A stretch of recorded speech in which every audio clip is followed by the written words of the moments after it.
atomic clock is cesium based atomic clock. Okay, where cesium atom is at the core center.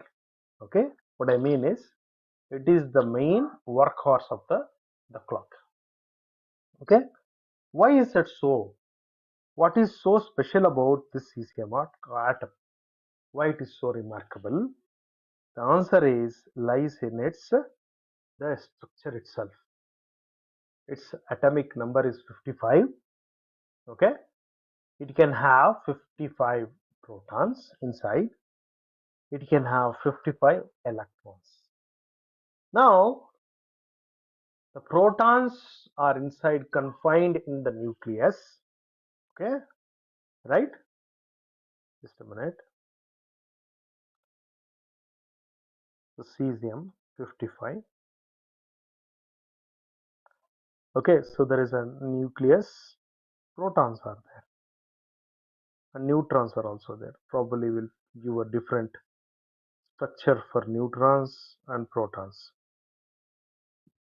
Okay, the shaded ones are neutrons. The other ones are protons. Okay, that is not matters for me. What matters for me is the existing 55 electrons, how they are arranged in the orbits around the nucleus. Okay, as you can see, there are orbits starting from n is equal to 1, n is equal to 2, 3, 4 and 5. And these orbits are not just circles or circular, some kind of rings. They have different shapes also, right? So if I go in that way, the n equal to 4 orbit is in the shape of SPD. Okay, right? So s orbit is one type, p orbit is one type, and d orbit. So n equal to 4, I have s also shape is there, and p shape is also there, and d shape is also there. And n equal to 5, I have s and p. Okay, so what it says is, okay, out of 55 electrons, okay, 54 are like even numbers. Okay, the 54 have been arranged within the orbits. The last one additional electron is there in the valency orbit, which is unpaired. You see, that is a single guy. He is responsible for everything. If I give a large amount of energy, this guy just jump out. So other electrons may be stuck with each other as a pair. They may not come out unless you just completely disturb the entire atomic structure. All right.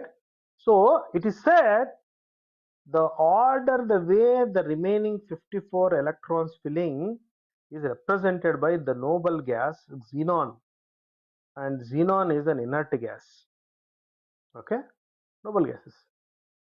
And the one above it, one electron is the keep layer. Okay, so this keep layer is being placed in the 6s electron energy level. The dynamics of this guy is determined, dynamics of the entire cesium is determined by this lone 6s electron. See how powerful this guy is, one electron. Remember, between this one electron and the nucleus, positive nucleus, there are 54 electrons are there. Okay, so it's like a big crowd is there. Some of your friend is on the other side, you are on this side.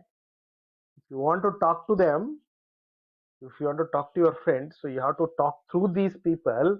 You have to shout and then gesture and then give some kind of signs and then speak. Okay, let's say some kind of a noise cancellation is possible, right?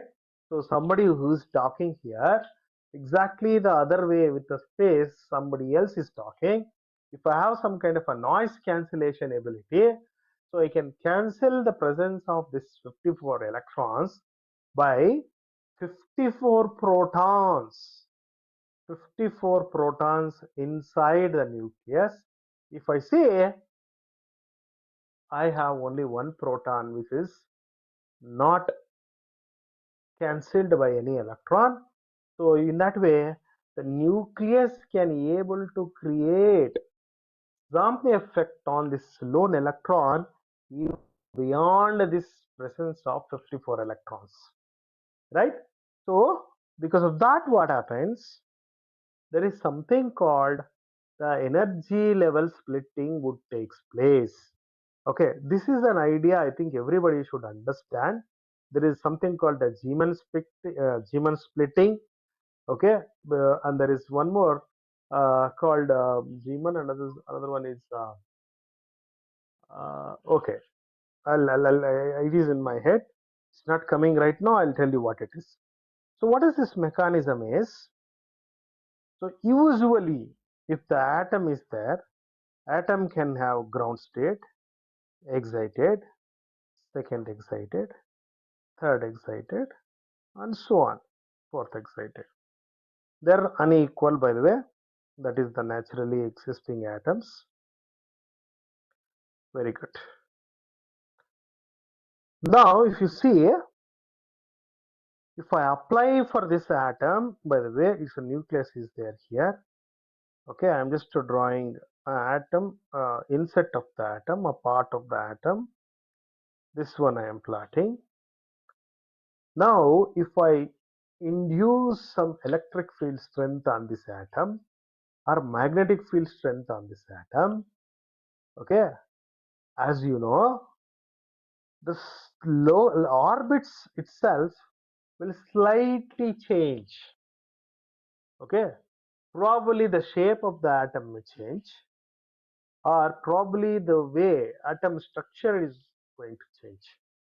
And what exactly happens is, if I am talking in terms of not single atom of this kind, if I am talking a collection of many atoms of this kind, if I concentrate only on the two levels, what happens?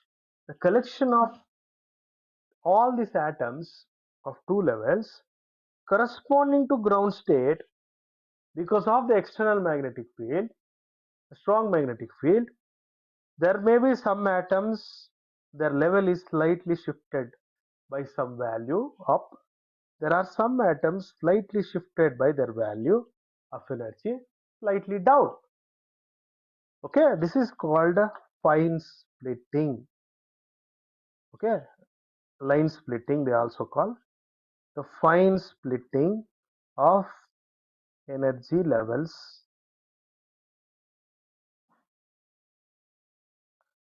Okay, remember the presence of external field does this. It can be electric field or it can be magnetic field or electric field. Both can do this. Now, if you just notice, what about the excited state? Same story would apply for excited state also.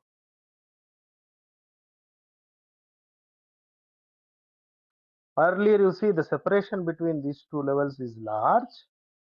By doing it, probably I can have two levels, split levels, with lower energy separation. This may be the effect. Okay. So why is this effect is there? There are atoms with a lower ground state like this. There are atoms with a slightly up ground state. In the case of ground, in the case of excited, there are atoms with like this. There are atoms with excited state. So what people call this is, there is a splitting is happening in the orbit because of external magnetic field.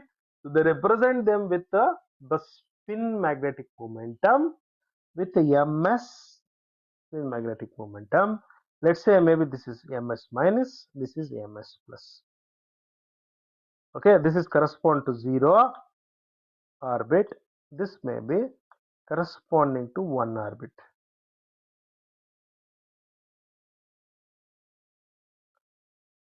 Okay, so this is a fine splitting of orbits in presence of external field. Okay, That is going to happen even in the case of cesium. How it is going to happen? Because there is no need to have external magnetic field from somewhere. The nucleus itself can create its own magnetic field. The nucleus, if you just take a nucleus, it is a huge object. It can rotate about itself on its own axis. It's a positive charge. If it rotates about itself, it is going to constitute a varying magnetic field. Varying magnetic field, as we know, it acts like a dipole, magnetic dipole moment. So there is a magnetic dipole moment is created. Okay, so which is equivalent to having a small bar magnet in place of nucleus. So the bar magnet will have electric field lines like this. Okay, electric field lines. Sorry, magnetic field lines. I am very sorry.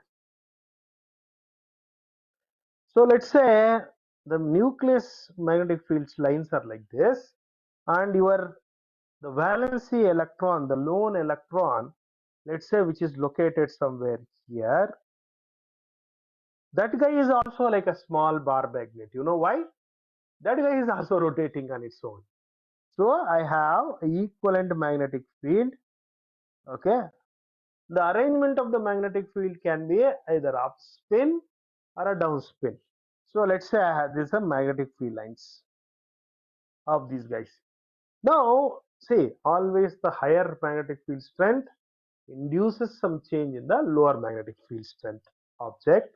It's like some source inducing some change in the test charge. Okay, now what happens? The nucleus is a large bar magnet, electron is a small bar magnet. Okay, right? And this guy can be arranged in a same orientation, or this guy can be in a reverse orientation. Both are possible. Okay, so possibility 1, possibility 2. Since they are in quantum in nature, there is nothing I can certainly say which one is more frequent. It's like a toss a coin. Okay, try to see whether you get head or tail. As in the case of a coin, we know that this is a fair coin. There, I can say there is 50-50% possibility. So here, depending on the scenario, we can say what is the chance of this electron aligning as per the magnetic field of nucleus. Okay, now let's get back. You see, there is a large bar magnet represented as a nucleus bar magnet, and the small bar magnet is electron bar magnet, right?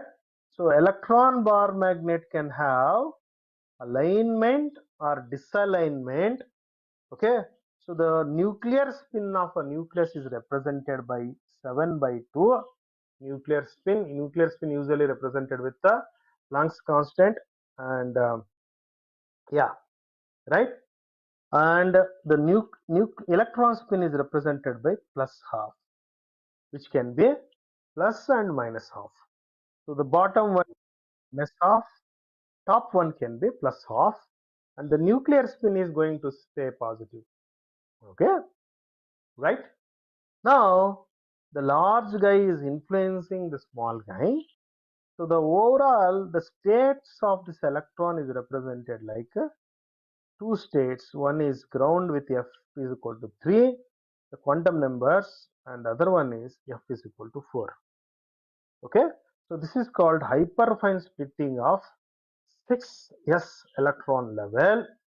Okay, so now if you see, if this splitting is there, if something is oscillating between these two levels, means electron becoming vertical, sorry, anti-parallel, parallel, anti-parallel and parallel. It is making oscillations because of the external magnetic field lines. Okay, so why this oscillations takes place? The strength of the external magnetic field is strong, so that time it aligns. After some time, because of its rigidness, it tries to come back. Again, the strength of magnetic field acts. So it is just like a pendulum being oscillating. Okay. And now, if you see how many number of cycles it can make in a given second, is 9 into 10 to the power of 7. This number we have seen earlier. So that is what the cesium is bringing to the table. Okay. So the magnetic moment or angular momentum of inner electrons is not going to play any role here, because those magnetic moments were cancelled by the other electrons which were there after the nucleus till up to 6s electron. The other electrons are there, their magnetic moment and the proton magnetic moment, this is simply cancelled, as if there is a blank space, and only lone proton from the nucleus, lone electron from the lone electron from the 6s orbit are the two players who are actually interacting. Okay. Now here I have some text, if you can read. Okay. Typically, the quantum energy state of such valency electron to be split by fine structure arising from magnetic interaction of the electron spin with the momentum of the inner electrons. Okay, this we have seen. Note that the inner core of electrons of cesium is perfectly symmetrical and has a zero angular momentum, so there is no fine structure due to them. Now you can ask another question. Why don't we have a splitting for the electrons which are in inner? They're actually paired. Somehow they get cancelled with each other, because of even the other scenario. Okay. However, the cesium nucleus exhibits a magnetic influence associated with the nuclear spin, which has large value like 7.2. I just said just now. Okay. Now, the interaction can be visualized as an interaction between two magnets. One is from the nucleus, other is from the electron, where the interaction could be arranging them in parallel and anti-parallel. Beautiful, right?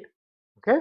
So this such interactions leading to splitting into hyperfine structure with a pair of precise and closely spaced energy levels with the possible transitions allows the cesium atom to offer a clock mechanism.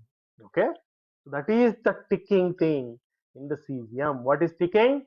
The bar magnet of the electron being arranged from like a parallel to anti-parallel in a given second. How many times it does the oscillation is counted as the 1 second. Okay, let me go further. Yeah, there are some remarkable facts of cesium atomic clocks. Just for the information I am just giving you, what is that is, okay, the interaction which makes the possible for the cesium clock is the vast separation between the nuclear spin and the electron spin.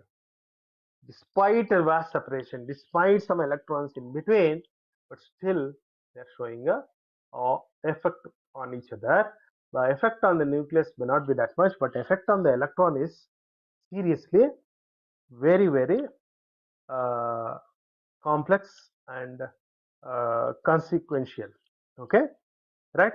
So the nuclear radius of a nucleus of mass number A33 133, sorry, is usually given as 6.1 into 10 to the power of minus 15 meters, which is 6.1 Fermis. Okay, and the radius of the cesium atom where the 6s electron is residing is 3 into 10 to the power of minus 10, which is 0.334 nanometers.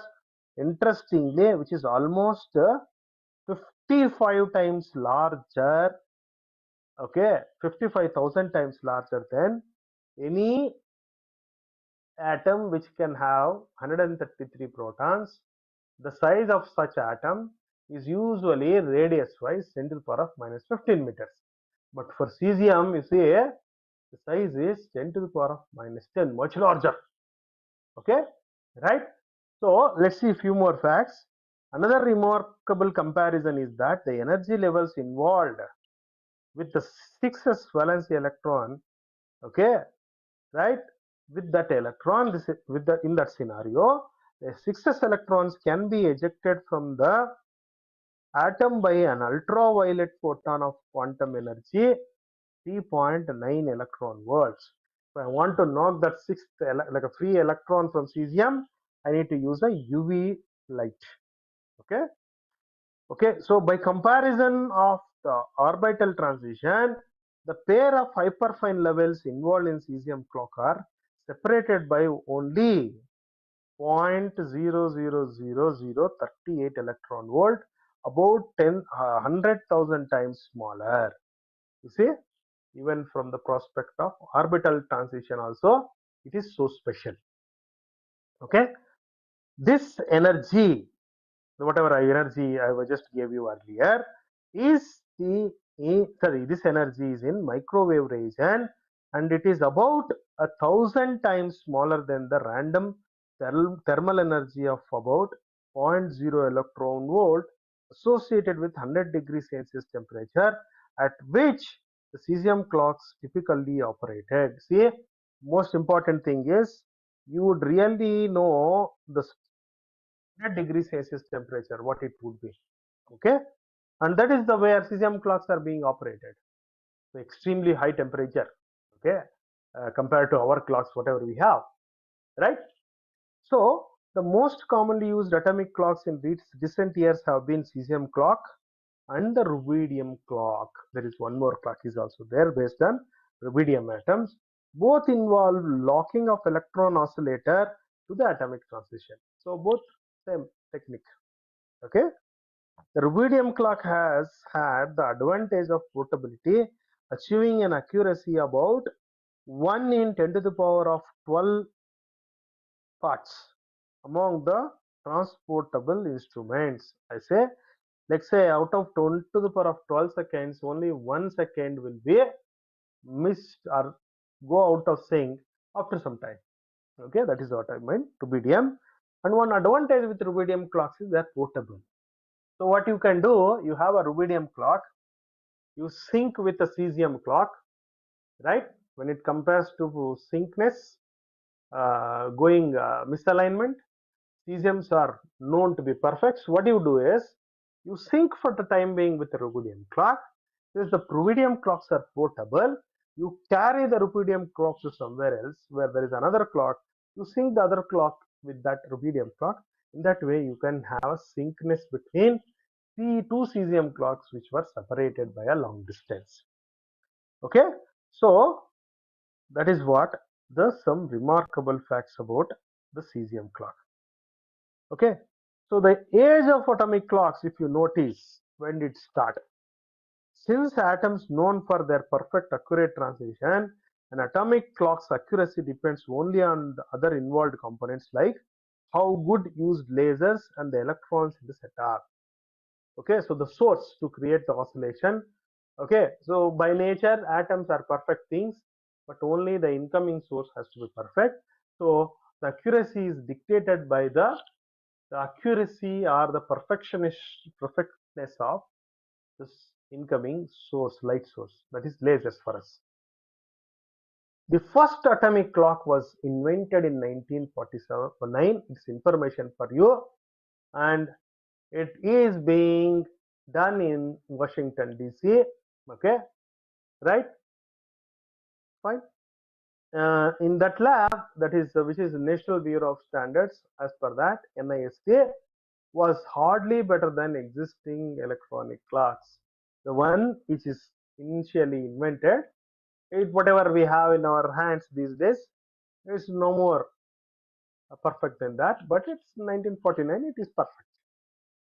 Okay, but atomic clocks have improved at an astonishing rate from that time to now, and they have transformed the world like anything.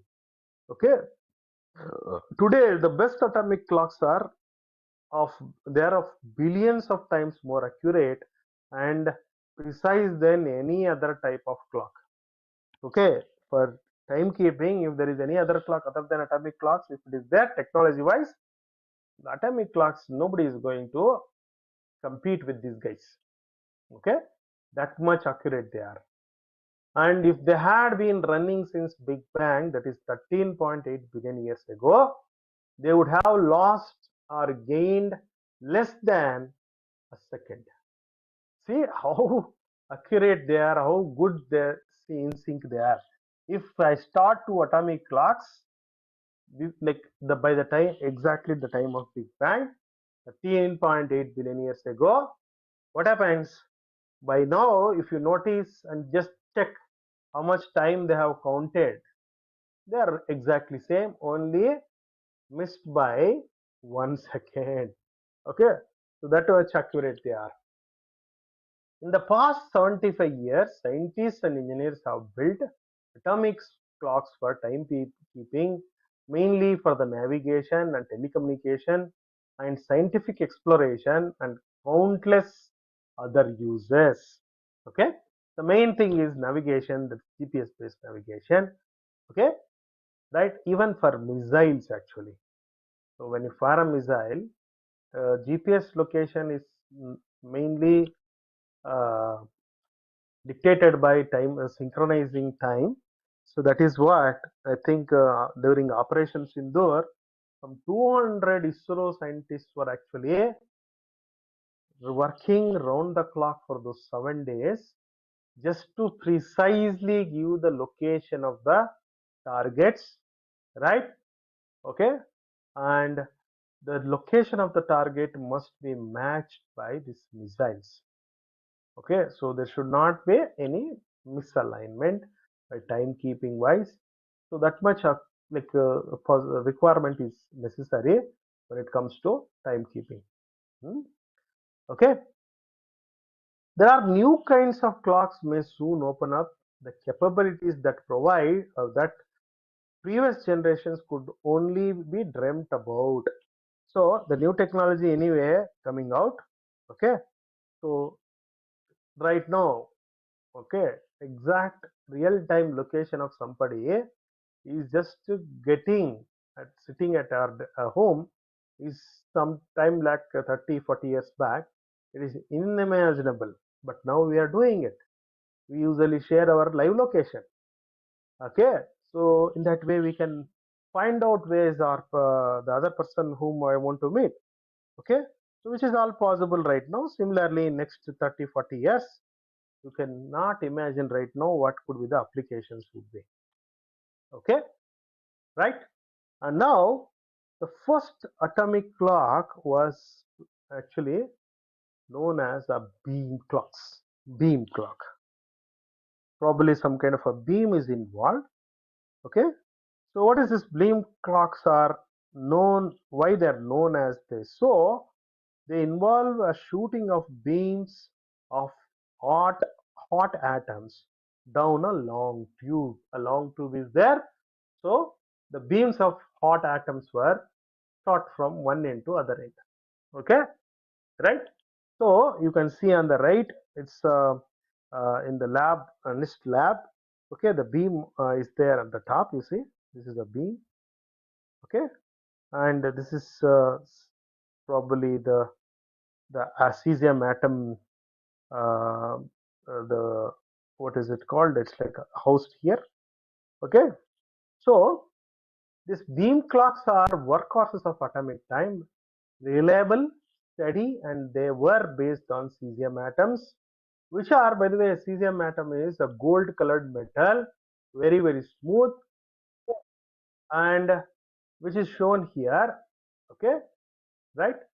And it is found in the leftmost column of the periodic table. So I don't have a periodic table for you. You can imagine the periodic table on the left side, these cesium atoms are located. Like they are just upgraded versions of noble gases, particularly the xenon. Okay, right? So despite that, there are some challenges. What kind of a challenge is?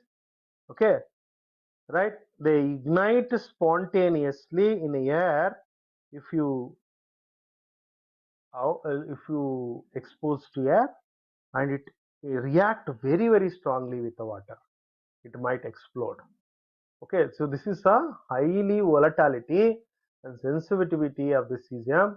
What you should do, you should just confine it without being interacting to air and forget about water. There should not be any humidity at all. So this is the challenges in dealing with cesium. Okay, despite these challenges, it has a several features mentioned earlier that make ideal for use in atomic clocks. What features? It can have a nuclear angular magnetic moment, and electron spin magnetic moment, and those would interact and they create oscillation effect of the electron that you can count and use those oscillations counting to keep the time or to measure the time duration. Okay, since 1950 the beam clocks have ticked off the world seconds and given humanity an accurate and reliable foundation for global timekeeping. Okay, right? It's information for you, not much physics here. Okay, right? So most important thing is they're so accurate it would gain or lose 1 second in 6 million years. Okay, right? As we have seen already, the working principle. What is the working principle? There is a nucleus with a magnetic moment or magnetic field, large magnet, and there is an electron, outermost electron with a smaller magnet. So they can get aligned or misaligned. In the top case, I have misalignment, that is termed as low energy state, and the lower one is aligned, you can term as a high energy state. Okay. Now, other than that, there are some working principle facts description here. Let me go through that. Okay, right? Okay, there is a question here. Let me say. Okay, so I see a couple of questions by Hemani Kaushalji. Can you please explain the concept of time dilation with respect to atomic clocks in space? Okay, see, time dilation means what? When something is moving, okay, and if you have something happening in the moving vehicle, for you it appears to be much slower than what is happening in the vehicle. Okay, so that was the main special theory of relativity effect. If somebody moves with the velocity of the light, goes in a spaceship to the space, and his time, okay, is much slower than our time. We actually tick faster and their time is slower. Because of that, what happens? The person who went with the speed of light through a spaceship will not age. We age much faster with respect to his timekeeping. But we are actually going with the same timekeeping as we are in the earth. Only this guy who went to the space, his time got mismatched with our time. Okay, when he comes back, making his own simple like 6 months or 1 year duration trip. Oh, okay, his 1 year is equal to let's say our 60, 70 years. Okay, so this guy got not even aged by 1 year, but here on the earth we actually time passed by 60 minutes.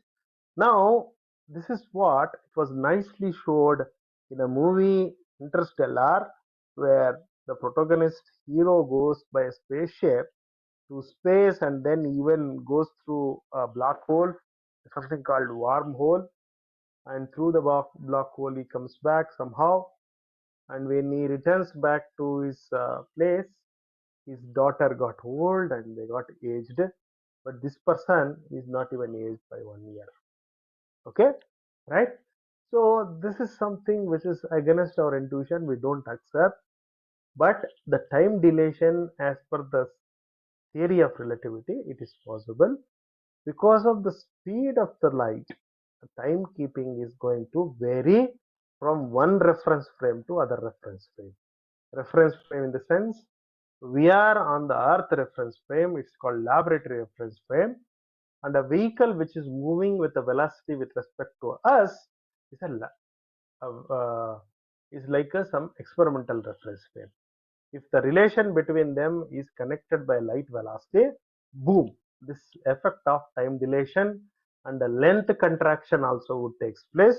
Since we are talking about time, we will not go into the field of length contraction.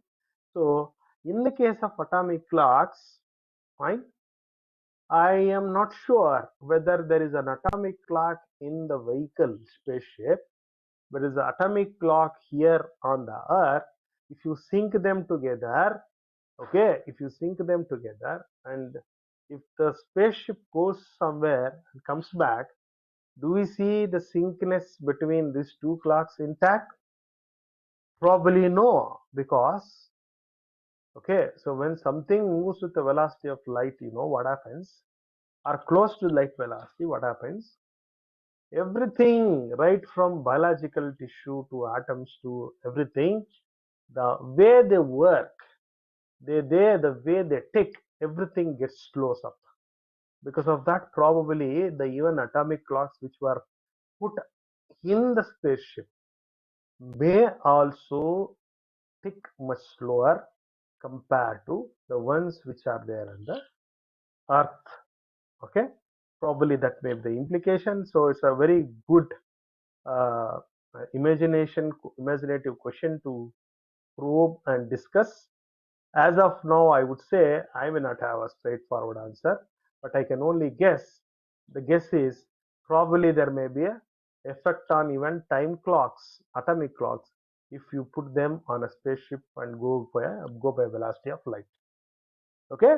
Now, if you see this in the Interstellar movie, the ship may not travel with the space of light, but when it enters to that wormhole, that is the time it travels to different locations in space, which much faster than what is possible. Because of that, the distance covered is unimaginable. So, in that way, the velocity is associated as a close to light velocity there. Okay, fine. So, there is one more question. Okay, one general question may be out of scope. How is nucleus or within the atom? How radius is measured? See, radius is usually measured from the center of the nucleus to the orbit wherever the electron is located. So wherever it is the outermost valence electron is located, up to that point, atom is said to be the entity. Okay, so roughly there are in few angstroms.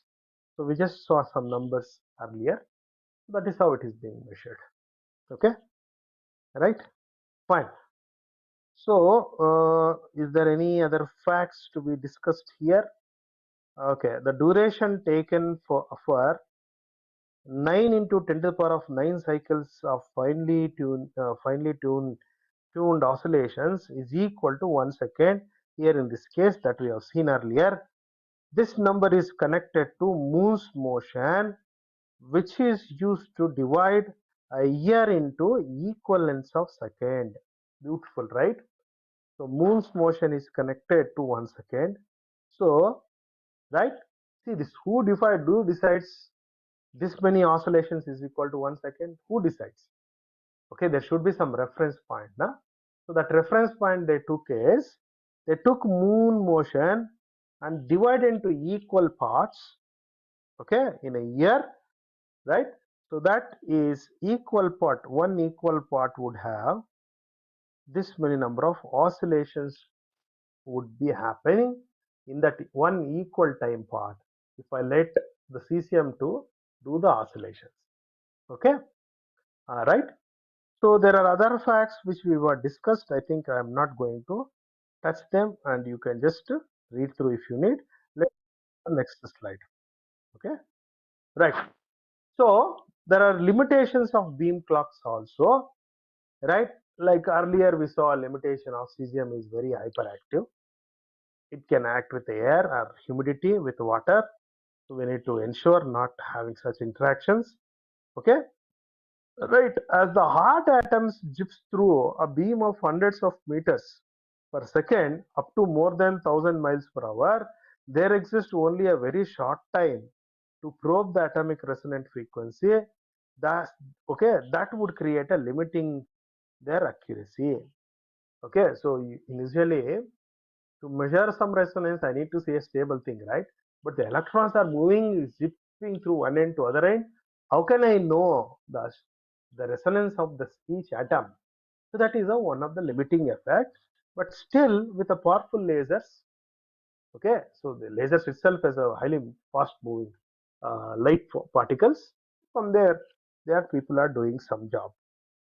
So one more thing is the atoms dash down the beam clock tubes and the resonant frequency can shift due to the Doppler effect, which may lead to off resonances. See, Doppler effect is something, the wavelength or the frequency appear to be different because of the motion between the sender and the receiver. Okay, right? For example, there is an ambulance or a police vehicle with a siren. When it is close, you will hear more intense sound. When it is far, you see less intense sound. When it is less far, like it's far, what happens is light has to travel a lot of distance. Okay, so it has to travel a lot of distance. What happens? That time you will hear a less energy, means the wavelength is much larger. Okay, the wavelength got changed. Okay, right? Okay, then 1 minute. My voice is breaking, it seems. Let me shut down my. Okay, 1 minute, 1 minute, 1 minute.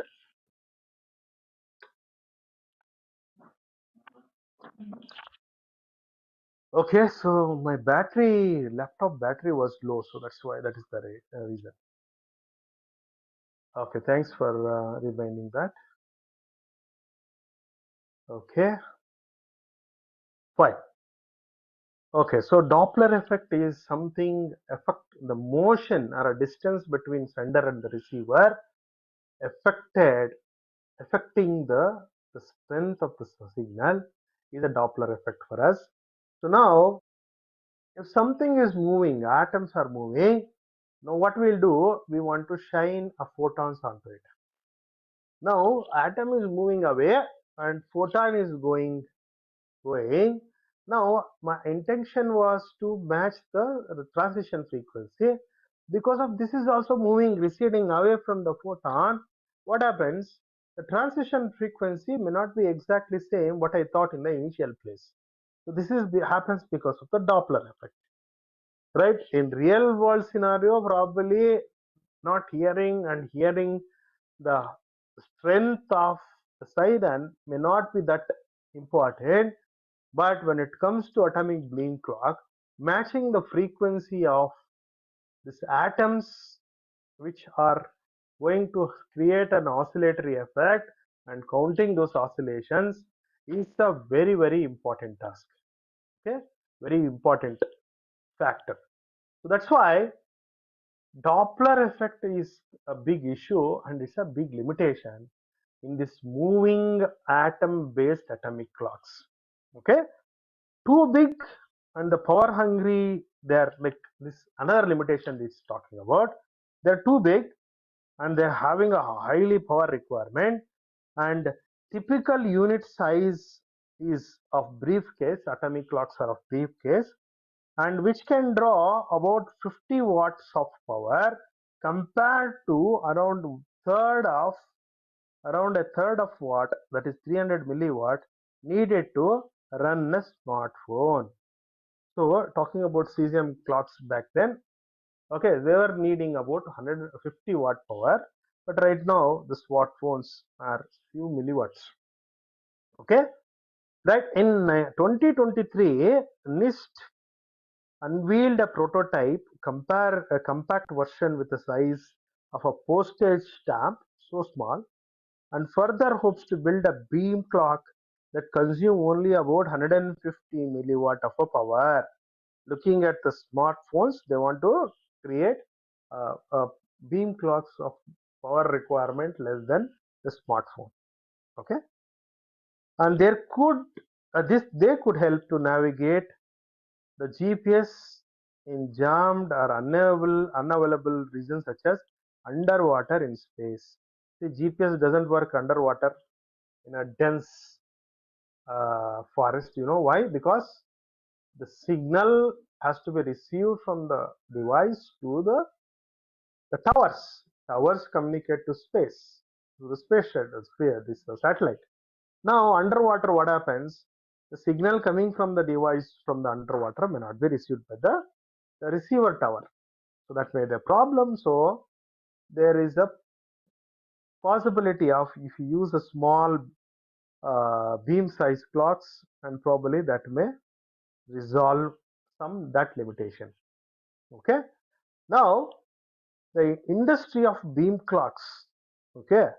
Right now it talks about the how what is the standard current market do market what I should say, like the industry wise the trends.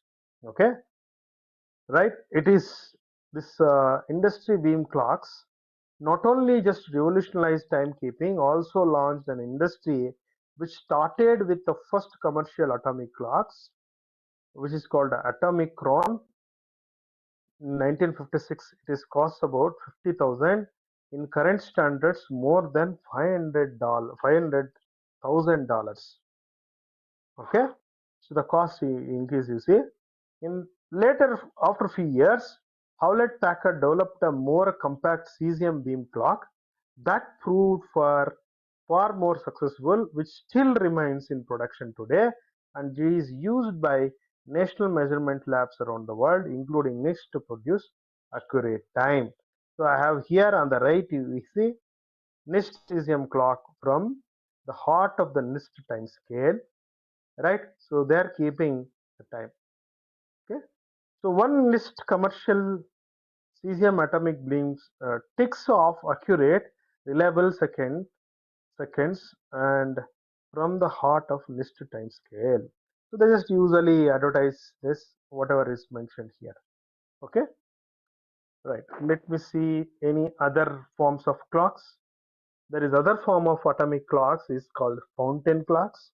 Probably whatever limitations they found with the beam clock, to get rid of that, this fountain clocks were actually designed. Okay, right. So these clocks actually uses official official second. Okay, this is about fountain clocks. Okay, is there anything interesting here? Let me see. Okay, a fountain clock may have around 100,000 cesium atoms floating in vacuum chamber, wherein laser cooling technique 6 beams is used to gradually slow the atoms and lower the cloud overall temperature to absolute zero. So using the laser cooling, you can cool down the cesium atoms which were zipping through in a beam clock. Now you want to stabilize at some point, and later a short laser pulses tosses the atomic ball, okay, about a meter upward, and the atoms rise. They are briefly bathed in a pulse of microwaves whose frequency is close to cesium resonant frequency. Earlier where they were beaming and some probe is coming and interacting with them. This time what they do? Stabilize the atoms first and then send them to the top. They're interacting with some pulse, resonant pulse, and then you start counting how many cesium atoms are coming on resonance. From there you count the oscillations. Okay, right? So these are more sensitive, okay, than beam clocks. One way on the way down the atoms, okay, the ones which are there on the top, they come down after some time with the second microwave pulse, okay, which reveals how close the atom clock microwave frequency is to the atom's natural resonance frequency. Basically, they're coming down. How when they will come down, how quickly they come down. This is all dictated by the second microwave frequency, which is put inside in the form of pulse. So it's basically arrangement. So we are not getting into the details, just as the information will take. Okay. So fountain atomic clocks is another kind. It's a revolutionary design. I think I have a figure for you. Do I have? Let me see. Yeah. So this optical clock realization, right? So this is all more or less the same. Okay. Optical clocks allows us to convert microwave to optical, optical to microwave. So it's some kind of a converter mechanism. That is the versatility of this optical clocks, because they use something called frequency combs. Okay, it's like a gear mechanism, right? So we are not going into the details. Okay, so more than that, I just want to show you the timeline of the clocks. Okay, so back then 300, sorry, 3000 BCE, right?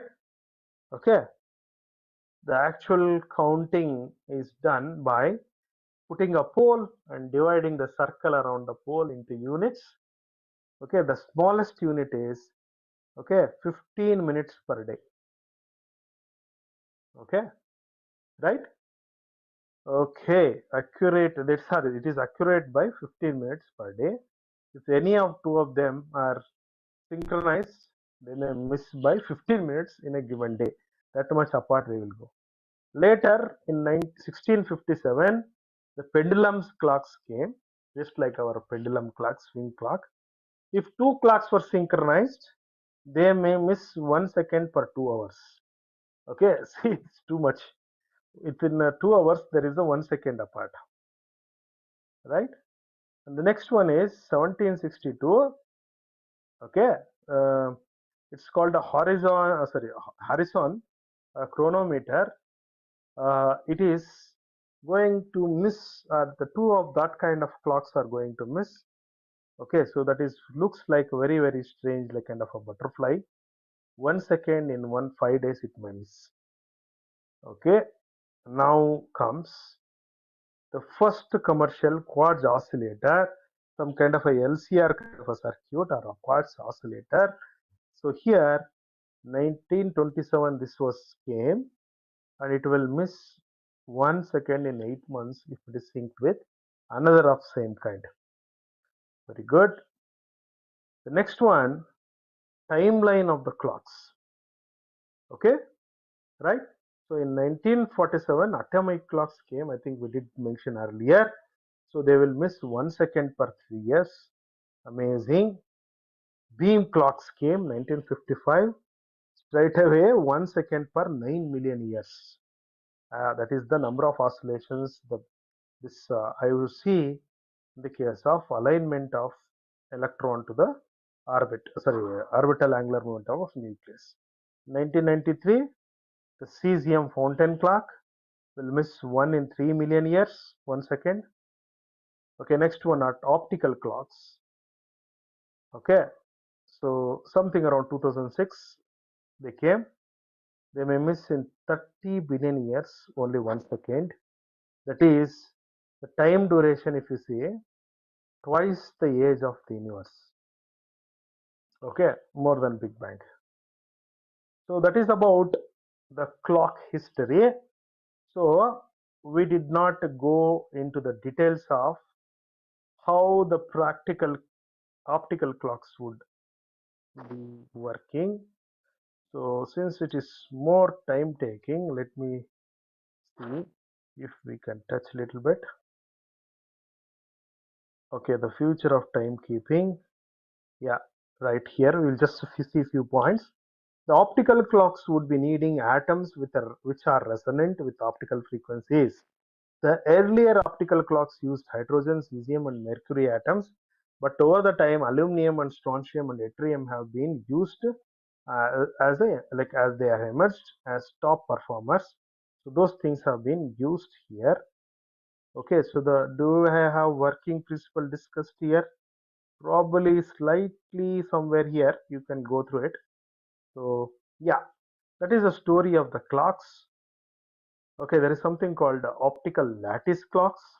What you do is use electric and magnetic fields to trap something.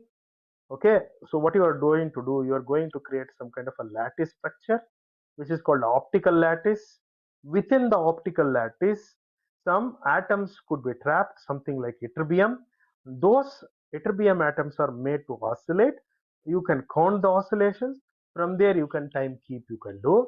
So it's like you are creating a grooves where electro atoms can be located without getting disturbed.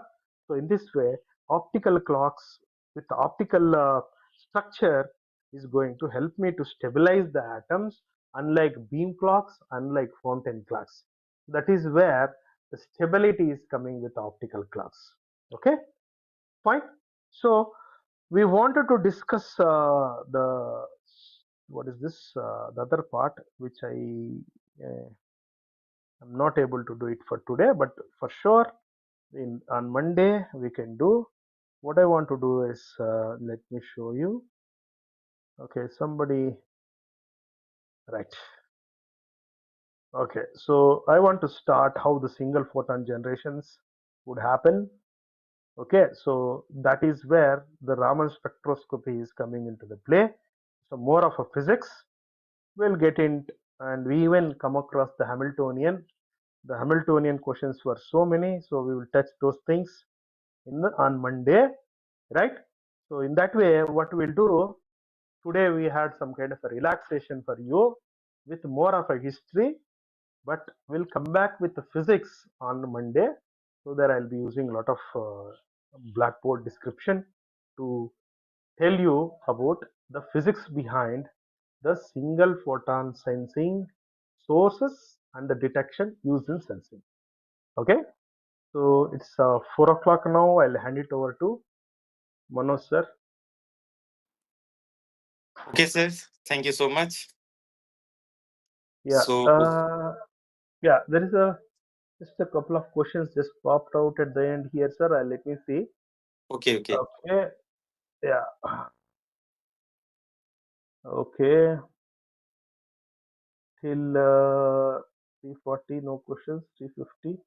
Yeah, 350. There is a question by Praveen ji. Could atomic clocks be used to detect gravitational waves or dark energy?